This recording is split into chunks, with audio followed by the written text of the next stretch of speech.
पनवेलमध्ये मतदार यादीतील मोठा गोल उघड. 268 मतदारांचा एकच बाप. पनवेलमधील ही घटना आहे. इतरत्र सर्वत्र याद्यांची तपासणी सुरू असताना पनवेलमध्ये हे प्रकरण समोर आलं. पनवेलमध्ये मतदार यादीतील मोठा गोल उघड झाला.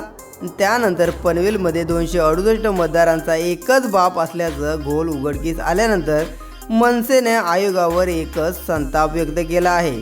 मतदार यादीत एकाच व्यक्तीला तब्बल 268 मुळे नोंदवली असल्याचा घोल उघड केला. मनसे प्रवक्ते योगेश चिले यांनी हा प्रकार उघड केला. या प्रभागात 2000हून अधिक बोगस मतदार असल्याचा मनसेचा दावा होता. पनवेलमधील तोंडरे गावातील एका यादीतील एका व्यक्तीला तब्बल 268 मुळे असल्याचा खळबळजनक खुलासा प्रवक्ते योगेश चिले यांनी केला आहे. सर्व मुळे 268 मुळे हे एकाच घरात वास्तव्यात असल्याची नोंदसुद्धा या मतदार यादीमध्ये करण्यात आल्याचं समोर आलं आहे. यावरून मनसेनं तीव्र संताप व्यक्त करत निवडणूक अधिकाऱ्यांना इशारा दिलेला आहे.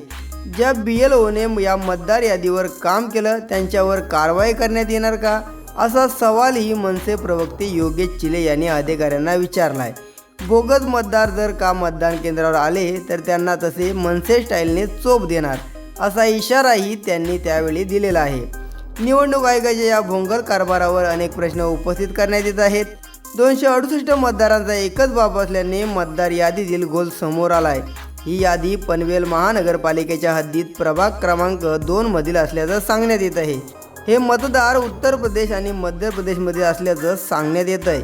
ही मुले हरीश नावाच्या व्यक्तीचे असल्याचेही योगेश चिले यांनी सांगितलं आहे. या प्रभागात तब्बल 2000हून अधिक बोगस मतदारांची नोंद करण्यात आल्याचा दावाही मनसे प्रवक्ते चिले यांनी केला आहे. पनवेलमध्ये मतदार यादीत एकाच बापाची 265हून अधिक मुलं आहेत. नक्की कोण धृतराष्ट्र आहे, बाप की निवडणूक आयोग, असा सवाल त्यांनी केलेला आहे. मतदार यादीनंतर 47, 48 आणि 50 मध्ये हा संपूर्ण घोळ आहे. मतदार यादी क्रमांक 183, 184 मतदार हे पनवेलमध्ये अस्तित्वात नसलेल्या इमारतीतील रहिवासी दाखवण्यात आले आहेत.